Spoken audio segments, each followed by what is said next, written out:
you're part of this organization, you can post things inside. I'm not part of the organization. I'm public access. It's about free speech. Who are you with? Sure, absolutely. And just it's posted onto our building, and I don't think that's something that we can Actually, it's offer. public. It's actually on the property, though. There's nothing. Just resting leaning on top of our property. It's leaning against it. I don't think there's anything wrong with leaning against it. Well, Are you with the David? yes, I'm the house manager with the David Brower Center. Okay. And I mean, I don't want to get into a big argument about it. It's one of those things of that's then us advertising for something as opposed to Oh no, being it's part clearly of it. mine. I've got a TV show on in Manhattan. It comes on every day, and I'm trying to get people's comments. I don't care what they are. Okay. Just to get some. Is that what the David Brower Center? Yeah, what's the That's purpose the building of it? that you are here. And what's the purpose of What's it? the purpose of it? It's a place for people to meet and talk about different things and come together and raise money for environmental events and fundraisers and have parties and all that sort of stuff. And it's all about constitutional free speech. Some of it, yeah. I mean, that's not the only thing that it's about, but that. But I mean, is it's respected, right? It is respected for sure. Yeah, and if you want. But you don't have any opinions on the marijuana issue, the cannabis issue? No, I don't have any opinions. And the David, what's the name? Brower? The David Brower Center. The David Brower Center doesn't either. They just make the facilities It's a available. facility. Yeah. Can you make any comment as a citizen? Because New York Nope, I can't. has a different opinion. Yeah, no, I can't make any sort of comment. Okay. But I just, you're more than welcome to do what you'd like. I mean, I can't hold the signs and hold the camera and talk to people. It's not. I know. There's no tape on it. It's not hurting anything. There you go. You can get an assistant that But help you carry it all. You won't even let them lean against there? Because I think it's correct, because we have access to public property right here. Right. This is actually not public property right here. That is on the sidewalk. Who owns it, David? The David Brower Center is, I believe, a nonprofit organization, and I don't think there's any specific owner. So of that. It's not accessible to the public. It's private. It is accessible to the public for sure. Because it's in governmental, buildings, we can do this. It's part of our constitutional right, a freedom of assembly. Okay. And that's our primary interest. All right. in Well, I'll check cannabis on our issue. policies on everything. It's Yeah, just could it you feels. come I mean, back? for me, as someone that's coming there, it looks to me, if I were someone just walking along the street, that the David Brower Center is advertising for this. It's not. Okay. Well, that's just what it looks like, and that's why I was asking you to move it. Okay. Thank you. What's your name? My name is Amy. Thank you. So, welcome to Farther Down the Rabbit Hole. My name is Paula Gloria, and actually Berkeley, California is my home. And right now there's an event going on, N.O.R.M.L. N.O.R.M.L is National Organization for the Repeal of Marijuana Laws. We are very concerned about not repeal. Theirs is N.O.R.M.L, National Organization for the Reform of Marijuana Laws. What New York Camp and the Freedom First Party is all about is repeal of the prohibition. In the same way that alcohol was repealed, it was seen that even if you weren't into alcohol and you felt that it destroyed homes, and today there's a lot of concern about driving, it's still realized that over and above alcohol being something that you have to use judiciously is the freedom to use it. And it was sort of a disastrous experiment, prohibition, and we feel the same is true about cannabis. In particular, there's new information about cannabis coming out thanks to Rick Simpson. And I'm here at a N.O.R.M.L event to see, when they go on a lunch break, how people have reacted to the fact that N.O.R.M.L has been collecting money for 40 years, starting with baby steps of decriminalizing the possession of marijuana for a couple ounces, but never are they addressing freeing the prisoners or addressing the vast quantities that are necessary in order to help very sick people. And then also there's the whole issue of quality. Government regulation is usually considered something really good because you're not going to get a bad product, and there's this idea of the sort of the seedy underground that's all about making money, and whenever you think of the drug trade, you think of guns and all of the things that protect illegal activities. But if you simply had a repeal of the prohibition, and you went back to first principles, you would see that cannabis can be made available just because it's a God-given plant, and we have an inalienable right to a plant according to the Bible when it said in Genesis, all seed-bearing plants is something that God gives to everyone. Now the problem of monopoly arises when somebody wants to sort of intercede between the sunshine and the rain and the earth, all of what's necessary to make this happen. And when they intercede, you get monopoly, and then you get rents, and for people to have access to these resources, they have to pay. And eventually they pay and pay and pay so much, and the quality goes down because people who have a monopoly sort of get on this roll that they want more for less. So in the case in Canada, I talked to people about regulation, and it seems as though the government is regulating and oftentimes giving to people who need the product a very low-grade product that doesn't give what you're hoping to get. And if you don't get what you're hoping to get, you're not going to get cured from whatever you're trying to get cured from. So the question here is, how many people has N.O.R.M.L freed from jail? And why does N.O.R.M.L support legalization versus repeal? And if N.O.R.M.L is for the cause, why does N.O.R.M.L attack Rick Simpson, who is for the cause? Rick Simpson was said by Jack Hare that he was being the new leader of the cannabis movement. Now, maybe Rick becomes sort of a lightning rod by saying this, but then Rick's had 1,500 people that he used cannabis oil, high-grade, highly concentrated THC, to cure many diseases, including cancer. By the way, I misspelled this. It shouldn't be A. National Organization for the Reform of Marijuana Laws. I'd like to say National Organization for the Repeal of Marijuana Laws Against Legalization, but that wasn't my intention. It was a mistake. So the question is, why is this great organization who's got something like 135 grassroots branches, why are we listening to them when after 40 years these baby steps don't seem to be working? So the question is, who does N.O.R.M.L really work for? It doesn't appear that N.O.R.M.L is working for us. Now finally, my sign here fell down. We're here in Alston Way, sort of near the Berkeley campus. If there is evidence that cannabis is highly beneficial and not harmless, and in the New York State Legislature's own language, they said that in 1977, they said scientific evidence clearly shows little harm or no harm at all from marijuana use. So in supposedly decriminalizing and making it available a couple ounces for people, they didn't take into account how people would get these couple ounces, or maybe 26 grams, something like that. That means when you're talking about the pounds, and you need to talk about pounds when you're talking about cancer cure, because you need to distill it into a highly concentrated form. Why, if there's no compelling state argument for the state to take away a right to a plant, because it's not dangerous, why do we have people being locked up? And as a result, why can't local dealers deal in freedom and develop their product and simply have a free market, have a good product rise to the surface, so that when this good product rises to the surface, people will get the quality that they need? Hi again. Hey. It's me. So you're more than welcome to lean the signs up on the public side of the sidewalk, but this is actually private property. So Thank you if you for could move it checking over, in. that would be really great. Okay. Thanks. So people are nice here in Berkeley. They want to cooperate. I don't know a whole lot about the laws of what's private property and what's public property, but certainly it's nice to be able to have the freedom to assemble and express yourself. And if government is getting in the way, in this case we're talking about dealing, why, if you have an inalienable right to a plant, do you not have a right as a sovereign human being to engage in commerce of this plant? And why should there be governmental restrictions in the name of monopoly?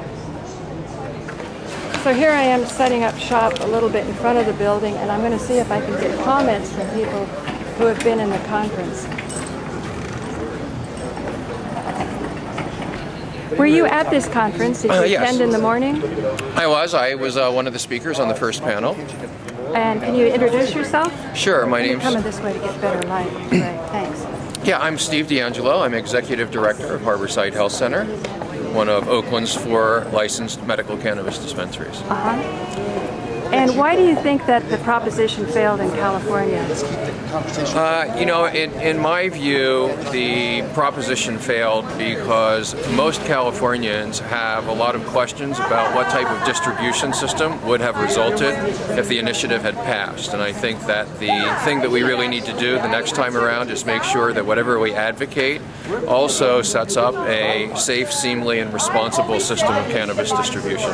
Are you familiar with Henry George, Progress and Poverty? He wrote this book in 1890. I'm not.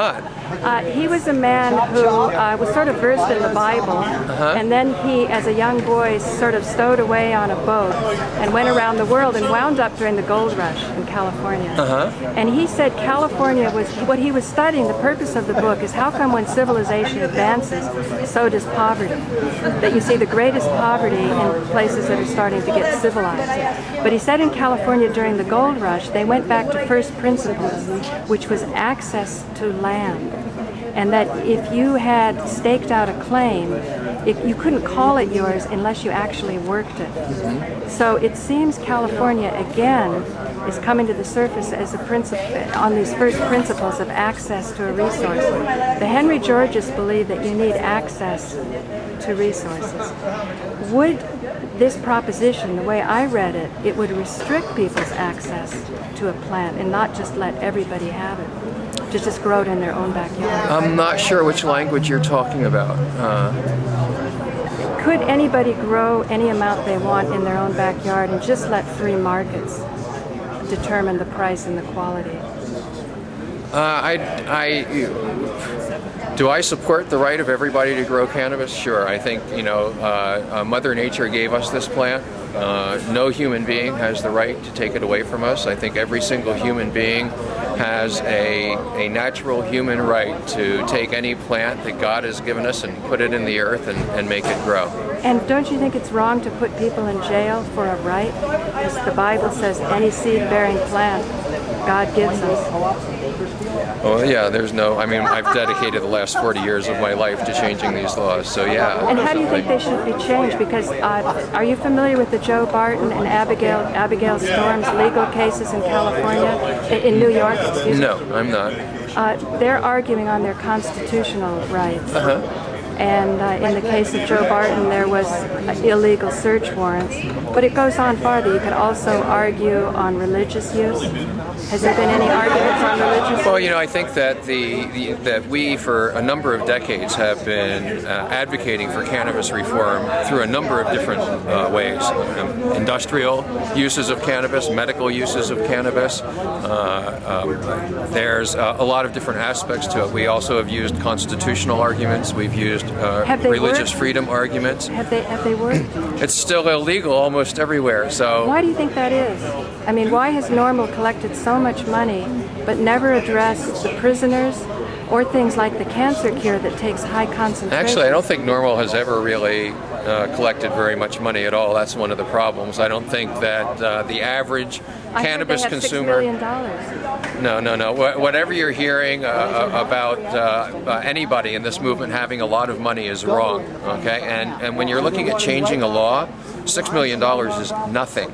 The people that we are up against, our opponents, have hundreds of millions of dollars in their war chest. If N.O.R.M.L only has $6 million to do its job, shame on the cannabis consumers of America for not doing their part and digging into their pockets and putting some money where their mouths are. What about something really simple like asking the state to come up with a compelling argument to justify taking away a right? It seems like this should be a simple issue, right? Right. And to us, it is a simple issue. But what we've learned is that, no movement for change is simple. They are all complex. You have to fight them on many different levels. We need to use constitutional arguments. We need to use religious freedom arguments. We need to use medical arguments. We need to use every argument that there is, and we need to advance those arguments in every forum that we can possibly find.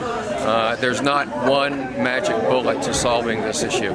What do you think is the most important of all of those? Of all of those, the most important thing is creating a safe, seemly, and responsible system of cannabis distribution, of demonstrating to our fellow citizens that we are worthy of the trust that we're asking for. Don't you think the most dangerous thing about it is that it's illegal and people are locked up and their houses are trashed when they're searching around? Yeah, no and question. things like that? Cannabis is cannabis, and it's naturally is beneficial for human beings. It's only the laws that are creating the harm. Yeah, clearly. Have you in California seen any cancer cures? Any of the hemp oil, I think Rick Simpson calls it, put on the skin? I've spoken to many patients and many caregivers who have worked with cancer patients who report very beneficial effects with cannabis. So, any documentation of tumors receding or any skin cancers going away? If you familiar with O'Shaughnessy's Journal? No. Yes, I am. So get a hold of O'Shaughnessy's Journal. Last couple of issues, I think the last issue focused on cancer research, cannabis and cancer research. So there's, 10, 12, 15 different studies documenting the efficacy of cannabis for cancer treatment. How did the U.S. patent of 2003 get approval to get the substance if it's on Schedule 1 in order to do the studies for the patent? Now you're asking me about something I'm not familiar with. I'm sorry. Are you aware that if you wanted to get some scientists together, they have trouble getting a hold of this substance? Oh yeah, sure. It's supposed to be a gateway substance to other substances that are on Schedule 2 and 3 and less? Yeah. No, it's been a huge problem. You're right. Any comments about Rick Simpson and Run from the Cure? I wish he wasn't on the run. Right. May he be well. May he stay free, and may he continue to help people. Why won't N.O.R.M.L come out and endorse what he's done? I don't know. You have to ask N.O.R.M.L. I'm not a N.O.R.M.L representative. Oh, you're not? No. Where could I find one? A N.O.R.M.L representative? Inside. Go ask around. What's his name?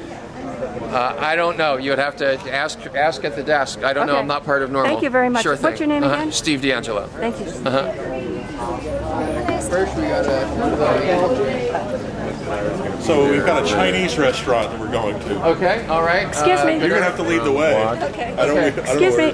Can you make a few comments for public access in New York? To Good Earth. Particularly about the lack of... No, I would got a love lunch to. date. Well, I actually have a couple meetings after this, so. Will somebody be able to talk to me about what happened? I've got it. Not with N.O.R.M.L. either. Oh, I thought he was. No, just an he's not. attendee. He's not. You need to go ask at the desk there if you want to talk to a N.O.R.M.L. Okay. spokesperson. Yeah, there you go.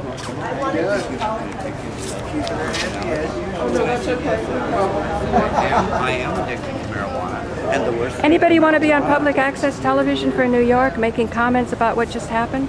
What just happened? What happened? Well, in particular, I'm interested in the presentation by Chris Conrad, Omar Figueroa. Come against that. Whatever he said. You didn't see it? Huh? You didn't hear them Didn't speak? hear him. What's that? I didn't hear it. I didn't hear Oh, his you didn't comment, hear it. but I'm against it. Whatever he said. Because he's tax and regulate. He's a I tax and see. regulate guy. So you're against taxation Yeah, and I'm against regulation? Taxation too. I'm against a it. friend Okay. of Jack Harris. That's why I left the room. Oh, okay. I'm sure You're a this friend man- of Jack Harris? I went to his funeral. I was a speaker at the Greener Fest. And I'm sorry, anybody that's in favor of taxing medicine. I'm also a Vietnam era veteran, and they want to tax my medicine, but they don't tax the OxyContin, they don't tax the Valium, they don't tax the Vicodin. You know, they cannot. This man established that medical cannabis is a medicine. And we're not into, my name's John Entwistle, I also worked on Prop 215. We're not into monetary marijuana. We don't think it should be, I don't want to be an income source for the state of California, past the point I already am. I'm totally Especially while they're funding camp and prosecutions and all this What other camp? stuff. The Coalition Against Marijuana Planting, where they look for marijuana plants by helicopter all over Northern California. Right. They spend millions of dollars and they pull all these pot plants out of the ground. How do they justify that if it's legal? because they say that some are legal and some aren't, and that's where it gets very muddy, and I don't agree with that. I think all marijuana is medical. Some people are not documented medical users, but they're still using it for some inherently medical purpose. For example, harm reduction. It's the safest drug known to man. There's a lot to be said for happy hormones. When people are You got feeling it. good things are got happening. it. So You- even recreational use can be construed as medicinal, and a right for Exactly. one should be a right for all. You got it. You're choosing the safest way known to man to change your mental outlook a little bit, and this is a natural drive. It's the fourth drive. Well, I mean, why are shouldn't you you be allowed to do Why that? are you here? Because it doesn't seem like N.O.R.M.L has done much in 40 years. Well, N.O.R.M.L kind of, that's why Rod left N.O.R.M.L and created the Medical Marijuana Project. Who left N.O.R.M.L? Rod, I Your forget Rod? his last name. What was Rod's last name? And started MMP? Rod Campia. Rod Campia left I N.O.R.M.L. think it's And Rod since Shinn Rod that Campia did has pass left it. N.O.R.M.L, now we have medical marijuana, we have co-ops, and it seems as if N.O.R.M.L, I am affiliated with N.O.R.M.L, and I do agree that it's all got to be legalized. But the whole thing is, it's got to be non-monetary value, because they can't tax a medicine, they can't tax a controlled substance.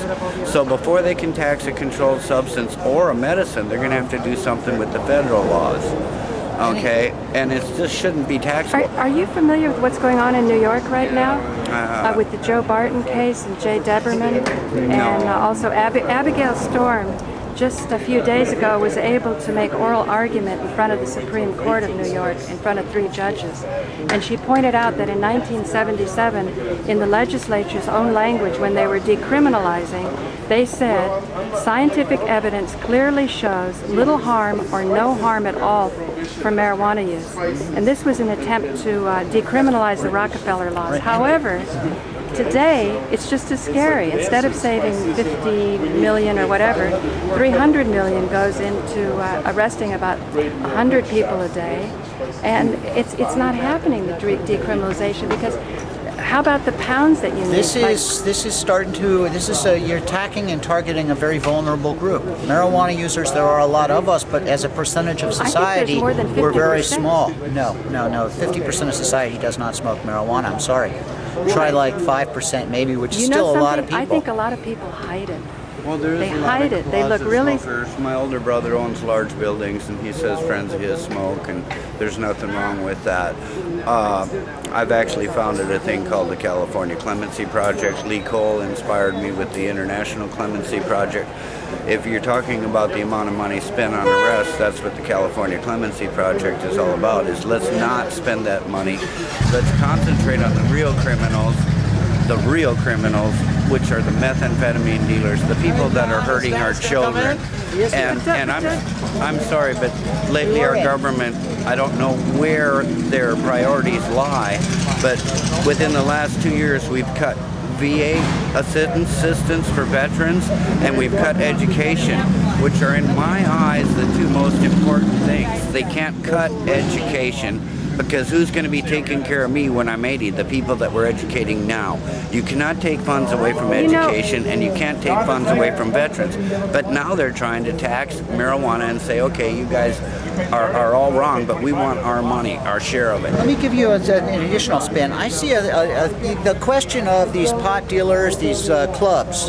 Are they pro-patient, or are they a fifth column in the effort to eliminate the marijuana laws? And I raised this question for a Why good reason. eliminate laws that are unconstitutional in the first place? What I was going to say is 3 judges, the lead judge said it's irrational. Let me just put it to irrational you. Wait, to one take away a second. right. Wait 1 second. Let's talk about California today, because we got to keep focused just to address this specific This is a New question. York audience you're speaking to, but go on. Okay, but they watch us in New York, and they're watching all these clubs. Here's a question I think any New Yorker, being one in Bronx High School of Science graduate myself, okay? How can I sell marijuana for $45, $50, $60, $70 an eighth, $300, $400 an ounce, if everyone around me can do it, and it can be grown and produced in unlimited quantities? If a farmer was selling it for $250 a pound, he would make $250,000 an acre at $250 a pound. Well, what I'm trying to say is that in order to have a small number of people selling pot for a huge amount of money, you have to bust everybody else. That's pretty logical. I see what you're saying. And that's the situation where we're sort of settling into in California today, where under the guise of tax and regulate, we've got a very small number of people who are allowed to sell pot, but they're cutting the government in on their profits. Right. And then lots of other people who are going to jail. Yes. And being prisoners. asked to accept these draconian limits. Right. And this whole police state that's allowed to continue to exist. And we think that's wrong. And we think, in short, the simple solution is you reschedule it. Schedule 4, Schedule 5. Make it like aspirin. Why have any schedule? Is that enough? Because, okay, I agree. Why have Personally, law enforcement against marijuana, law enforcement against prohibition says go Okay. for all the drugs, legalize everything. Personally- that terrifies people. Personally, I agree with you. However, as a point of what do? You're on a boat that's going down. You've got a life raft. You can get on that, or you can wait for something better to come along. But since Amsterdam, The boat's going down. Okay, we are under attack. We have a lot of states where right now, if you go to Kansas, you go to Oklahoma, you go to Texas, and you say, I want to legalize marijuana today, you will lose. And you will lose next year I've listened and to the year redneck after that. songs. Rednecks really like marijuana. We've done a lot of polls. We know for a fact that the people aren't going with general legalization at this point. But maybe they're not going because. But they will go normal- today with medical legalization. But what about They the will. what about the poor dirt farmer in Kentucky? Somebody who's just growing it and getting by. Maybe he's a Vietnam vet himself. It's working better than Prozac. It's working better than anything. Or maybe he's a tobacco farmer who lives 3/4 of the year in debt. I've been to Kentucky where there are tobacco farmers who do grow marijuana. They do it so they can put a Christmas present under the tree for their kids. They do it so that they can survive. Right. And I understand Have this. these groups, N.O.R.M.L, Marijuana Policy Project, have they really considered who is fueling our economy in terms of the prison economy is the growth industry right now? You get $100,000 for every prisoner. That money comes from the federal government, so the judges are highly motivated. I to bust 100% agree with you, and I would extend that argument and say a lot of people are trying to survive in a very difficult economy, in a very difficult time, at the expense of those of us who smoke marijuana. yeah. And that, as a person who smokes marijuana, I have to say I have a real serious problem with that. I don't want to pay hundreds and hundreds of dollars an ounce so that somebody else can survive better than they otherwise would. If these things weren't connected, if you could just survive better, if another person could just have that car and just move on and survive better without me having to take the loss, I wouldn't be against it. But when it's you've got to basically take from me in order to at a disproportionate level in order to survive, that's a bad thing. Are you afraid to come out and say that you smoke marijuana even though you live in California? Because it doesn't seem to be as safe as everybody thought. All the people in New York think, oh, it's all legal in California, go to California. And I got the feeling, I haven't been here for a year, I just came in last night, that it's not what the perception is. It's not safe here, is it? People are uneasy. It They is grow not and safe. they don't I know. think you got to be very realistic about the circumstances in which you live, and that's the way it is. To thine own self be true, as they say. I heard of one man in And you Humboldt. also have to recognize that no, we are a minority. As many of us as there are here who smoke marijuana, in the real world there are really a lot of people who do not smoke marijuana. Just don't. They're okay too. There's nothing against them. There's a lot of, I guess, And you need different arguments to bring those people on board. Just the idea that wouldn't you like to be able to smoke pot? Well, if I don't smoke pot and I don't want to smoke pot, that argument's not going to move me. But an argument that might move me is, do you want to spend your tax dollars? Do you want to be robbed by some alcoholic? Do you want to deal with tweakers running around? Do you like the idea that your state is maintaining a situation where only dangerous drugs are available? And do you like the externalization of the impact of those industries? Do you believe there are dangerous drugs or dangerous ways of using drugs? I believe that alcohol is the most dangerous drug known to man.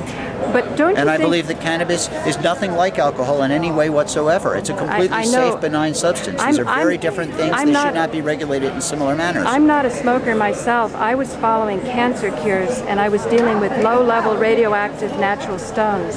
And then somebody told me about Rick Simpson and I followed the evidence and it is so compelling that this plant is healing on so many levels. Is your dog? Yeah, my service dog. That does Kush magazine and Rick. But as an alcoholic, I can tell you that alcohol is the most dangerous drug known to man, and the ability to switch to marijuana And thus, quit alcohol has allowed me to do something that's very difficult to do. And a lot of alcoholics, anyone who's ever dealt with an alcoholic or been an alcoholic or is an alcoholic will tell you the same thing. It really is a big deal when you can quit the bottle. When you can get off that substance and you can do it for life and never go back and never look back, you've done something tremendous. You've done something hard to do. Don't you think, though, that if we... I understand where you're coming from. And if this stuff helps you do that and helps a certain number of those people do that, that ought to be a consideration. But don't you think to demonize one drug against another it doesn't let us get to the higher ground, which is freedom? I'm not demonizing any drug. I'm stating the facts as they are. One's better than another, because one's safer than the other. That's not demonization. That is true. That is true. Liquor is a very dangerous drug. This is just a fact. But you wouldn't want to go back to prohibition, would you? Of the 30s? I didn't say that. I said offer people a choice. Yes. So that they, I didn't say get rid of alcohol. I said allow marijuana. I did not say prohibit alcohol. Yeah. Therefore, why have any schedules? Maybe people, instead of saying get it off Schedule 1, why do we have a schedule that's ostensibly for our medical needs, and it's not under the Surgeon General, but it's under the Attorney General? That in itself sets up some red flags, that this is not about the health of the public, that these people If you could do that politically in America today, I would say yes, do it. Well, but if you can't do that politically in America today, if you can't, I'm not saying you can't, but if it was true that you couldn't, then you should consider another plan that gets you almost there. Which would be? Schedule 4, Schedule 5. Yeah. Just like aspirin. Aspirin's killed more people than marijuana. Yeah, so but I'm not comparing the Schedule 8. I'm not considering. I'm not. Largest killer. This is the second largest killer. Alcohol. I'm not comparing the safety of the drugs. I'm comparing the availability of the drugs. Aspirin you can buy in any Walgreens. I could get aspirin within a block of here for nominal amount of money. And you can. I've heard shamans say that there's something beneficial. Come on then. We got to go eat. Okay. Shamans. And no, honestly, I am a shaman. I'm a Rastafarian shaman. I got to get you to sign. You aren't legal. It's starting to rain, so I don't know if I'll be staying around here long or not, but you can see it's hard to understand legal arguments and briefs and motions and, motions for discovery and so on. But the argument of our constitutional right to a plant is a very, very important argument. And all of this about Schedule 1, 2, 3, 4, and 5, it's more about education on how to use things. Allow doctors to have access to whatever medicine they want. And the doctors, a good doctor, they don't want their patients to be suffering. They'll start to figure out what's working and what isn't. They don't need to be going to conferences and having certain drugs pushed to them so that they then in turn push them on their patients. But just let everybody be free to grow what they want, to share knowledge freely, to find out what's working for what. Not to be putting people in jail, not to be restricting the substance so that you can't run studies on it, figure out better ways to make it, and so on. So I think you can see that what's been happening in Manhattan with public access television, by having viewers like yourself calling in and considering the issues, is we're going to reach out, understand our community in Manhattan better, and now and then when people like me go to visit their family in Berkeley, California, we can find out what's really going on by asking people what they think about these issues. But I can see already that not enough attention has gone on to understanding how exciting it is in New York, and with the Joe Barton J. Deberman case and also the Abigail Storm case, when judges are looking at the constitutional issues. That is, if there is no compelling state argument to take away a right, why is a right being taken away, and why are so many thousands of people suffering and languishing away in jail while the federal government pays the local areas $100,000 per inmate, and then in turn has to go to the World Bank to get this money, go farther into debt, a debt which is shared by all of us Americans, while valuable capital assets that could be redistributed to these people who were incarcerated. That's an idea that I have. And it allowed these people who are now prisoners to participate in society, and some of them might be very, very creative people who could come up with better strains and better products, better medicine, better ways to heal. If more of us are included, that kind of a society will be a more successful society. Paula Gloria from Alston Way. I know. Were you at the event? No, but I was asked to come out and remind you again not to have the signs against the building out here. So Well, how can I support them? well, I would say lean them against the posts out here or something. Okay. But the lady that runs the place has asked us to come out and remind you. Okay, well, thank you. You're welcome. We'll see if I can keep these signs here. What's very interesting is it only cost me $1.50 to park for an hour here. I'm running shows, as you know, on Corporation Nation, and it looks as though parking meters have been privatized, so it'll be interesting if somebody chases me away from putting these signs on the parking meter because it's public property. This would be very revealing because one would wonder where is the money from these parking tickets and so on. If you don't, if you violate them, you don't put $1.50 in, or you're there for instead of an hour and a half for 2 hours, and you get a ticket and it's $25 or $50. Usually in more rural areas like Berkeley, outside of Manhattan, the tickets are cheaper. But the principle is still the same, and that is, where is the income from parking violations going? Is this something that's going into the public's coffers that will offset taxes, or is it something that's being privatized and something that we'll never see again? And as always, I'm always wondering, why do we not have a sovereign right to deal a product that is not harming anyone in any way, can't be scientifically demonstrated to be harming anyone?